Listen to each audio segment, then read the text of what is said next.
Anyway, we'll play that for you here in just a second. You also won't believe how NBC is just editing tapes and then nobody seems to care. We'll give you that. Last night on the TV show, I went over Ruby Ridge, and I was telling the guys in the break about Ruby Ridge, and we tell me what you think you know about Ruby Ridge, Stu. That they were suspicious of this guy. He was kind of living in the middle of nowhere with his family. They came onto his property because he had some sort of violation, and he started firing at them. They wound up firing back, hit his son and his wife, and he lived. And that's kind of the more standard mainstream maybe telling of it. I mean, my perception of it is that they acted incorrectly. They acted stupidly. Sometimes the police, the government, or the Weavers? Stupidly. The government. The government. Okay. Pat, can you take any mainstream addition to that? Well, my understanding of it was that, yes, again, they were suspicious of him. And why were they suspicious of him? That was unclear. I thought it was about a gun stash. Okay. So he had a bunch of guns. And he also wouldn't give them up. Did anybody remember that he was a white supremacist? Yeah, okay. That I'd forgotten about, but I think I knew that initially. Okay. And then they surrounded the place. They put cameras up. They watched him. Then they did this siege. During the siege, his son went out because you don't have to tell the whole story. Just give me the wrap. Okay. Well, you asked me what I know, so I was trying to tell you what I knew. His son was shot and killed. His 16-year-old, the dog was shot and killed. The son was shot and killed. His wife's face was blown off. Yeah. Okay. It is awful. All right. And what happened to him, Randy Weaver? He was shot and then recovered and was put on trial and exonerated. What happened to the FBI or anybody else involved? Nothing that I know of. Okay. Let me tell you the real story. This is what happened at Ruby Ridge. Now, you tell me that the government won't use regulation to use you and squeeze you, and they don't care about you. They'll use you and squeeze you in any way for the greater good. Okay. Now, see if there's any correlations where you might fit into this story in the coming years. And then let's talk about the lessons you learn from this. The biggest lesson you can learn from this is be extraordinarily careful with your weapons and get an attorney. Okay. Here's what happened. Randy and his wife and his children live in Iowa, and they think that society's melting down. They just think things are going crazy. I mean, this isn't a healthy environment to raise kids. And keep in mind, this is 1990, 91, 92, by the time they leave. 91 happens. or 92, yeah. And so they decide they're going to live out in the middle of nowhere. And they don't want to bother anybody. They just believe that they need to grab their kids and teach them how to live, how to hunt, how to be, decent people. So they build a house, they buy a piece of property in Idaho, and up northern Idaho. And this part of Idaho has some white supremacists living in there. And by the way, I believe this is the same place where like Ben Stein kind of lives in this general area. Ben's not a white supremacist. Okay. I think it's the same general vicinity where Demi Moore and Ashton Kutcher lived, right? I believe so. Yeah, I believe so.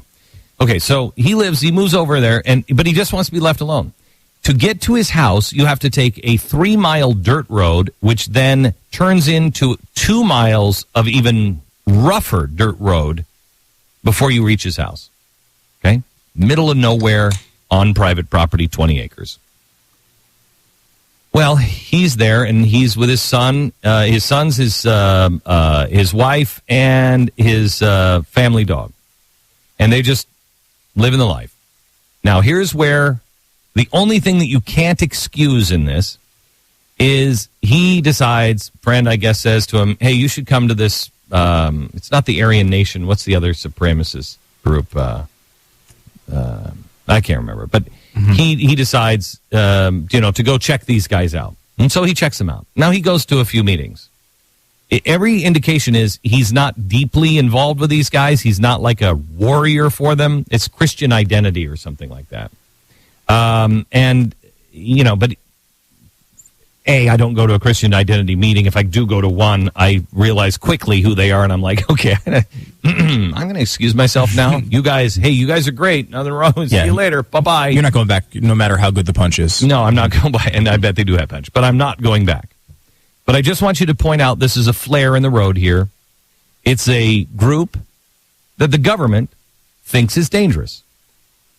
There's nothing illegal about being a part of this group. You can have these points of views. As long as you're not breaking the law, you can have this point of view. Yeah, no law against being a dumb racist. Nope, none. So he goes, and unbeknownst to him and everybody else in this group, there's an FBI undercover agent, and they have infiltrated the group. And I don't have a problem with that, whatever.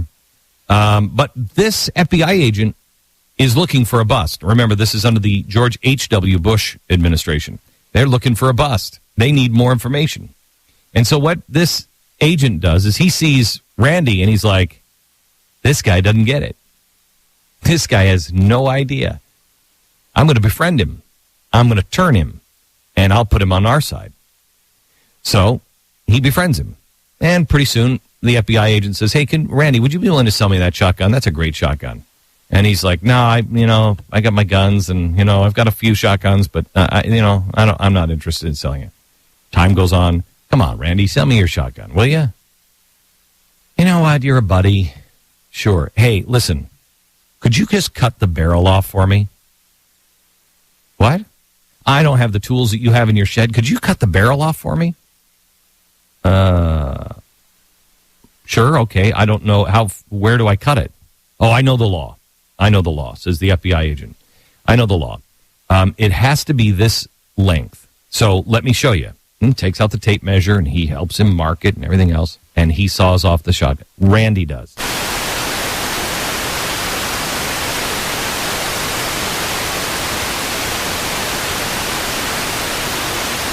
Randy says, what the hell are you talking about? Who are you? What do you mean? He said,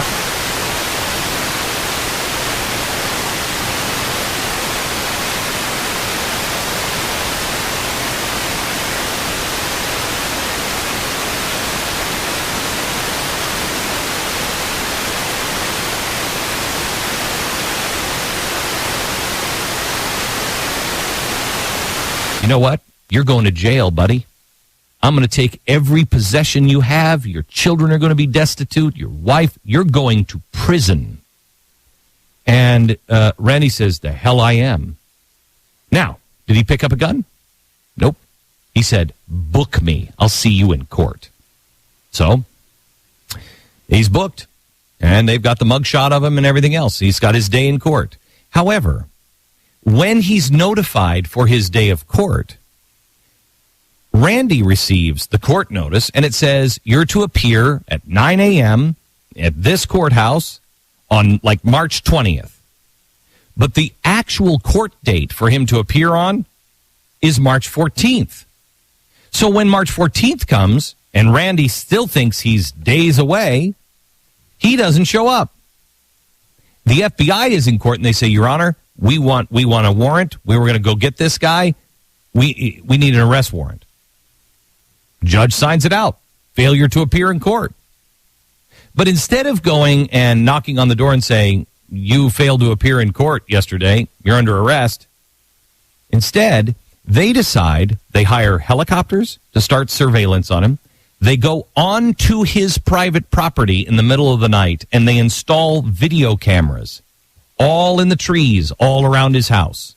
They have his neighbors watch him, tell him exactly who's going in and out. They put guys in camouflage. They put sniper nests in the trees. And guys in camouflage are all over the property. Now. And this all started for a sawed-off shotgun that's a quarter-inch too short. Which was entrapment. Yep. Unbelievable. The FBI agent told him where to cut it. He was a newbie in a white supremacist group. Right. But all indications are, in the court records, all indications, he was not like a zealot. He was just like a guy who was just like, I'm hearing these guys out. So, what happens? His kid comes out, and because the dogs start to bark.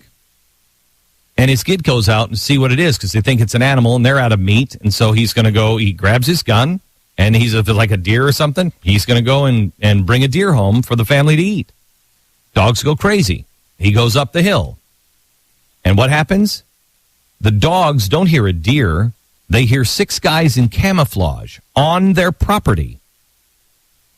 So he doesn't shoot. The kid doesn't shoot. He stops and he says, "What are you guys doing?"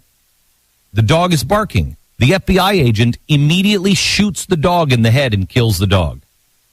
Now, if somebody's on your property, you don't know who they are.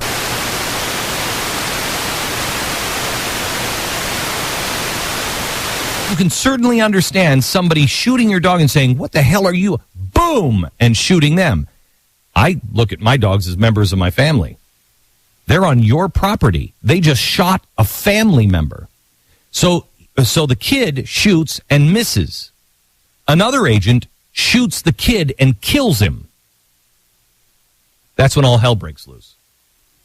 That's when Randy comes out, and I'm a little unclear on how the boy's body got to the shed, but the boy's body is in the shed, so Randy goes out to the shed to see his son, his dead son.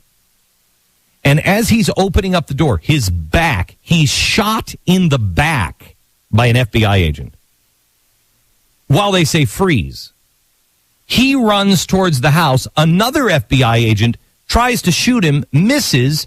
His wife is standing in the doorway holding their infant. And the FBI agent accidentally shoots her in the head. Now his son is dead. Kills her instantly. His baby is on the ground. And his wife, her head's been blown off. What do you think you do? What the hell do you think you do? So he held up. He only went out when they finally, I'm trying to think, it's Bo Greitz that came in. They brought him in, and he said, "Look, Randy, we'll go out together. They're not going to kill you." He's like, "These sons of bitches just killed my wife. They killed my dog. They killed my son. They're setting me up. They're going to kill me. I'm not leaving here." And Bo said, "Randy, we'll walk out together. Jerry Spence is going to represent you. It was a court date misunderstanding. We're okay." That's the truth of Ruby Ridge. Bill Greitz, by the way, another big activist, gun rights guy. Right. So he believes him. They go to court. He's completely exonerated. Completely exonerated. He walks away. But so do the FBI agents. Now, let me ask you a couple of questions here. All you want to do is just get your family away from a society that's gone crazy. You just want to be by yourself. Okay, you're in a group that the government thinks is dangerous. I don't know, Tea Party group? 912 Project? 912 Project, you're in a group. Department of Homeland Security has some infiltrators there. Here's what your first lesson you learn. Do not sell a gun to anyone you don't know for a very long period of time. B, if they ask you to alter a gun in any way, do anything that's not exactly letter of the law, do not do it. Do not do it. Third thing, no matter what happens, you go and get an attorney. We need an attorney firm, and I would like to have TV or somebody on the research staff do a research project. I want to find out which attorneys will represent people and will represent on these kinds of things for free, because we all have to know. We have to have it in our pocket.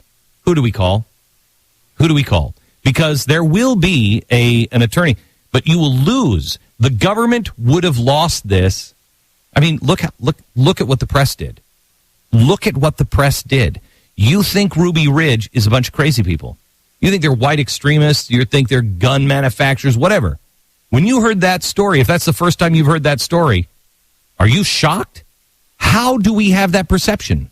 Because the media and the government is involved. Two things have to happen. One, you don't ever hold up in your house. Two, you make sure you know where a good attorney is. Three, you make sure that everybody in your group understands there are infiltrators, and this is the kind of stuff that they will do if they deem you to be dangerous.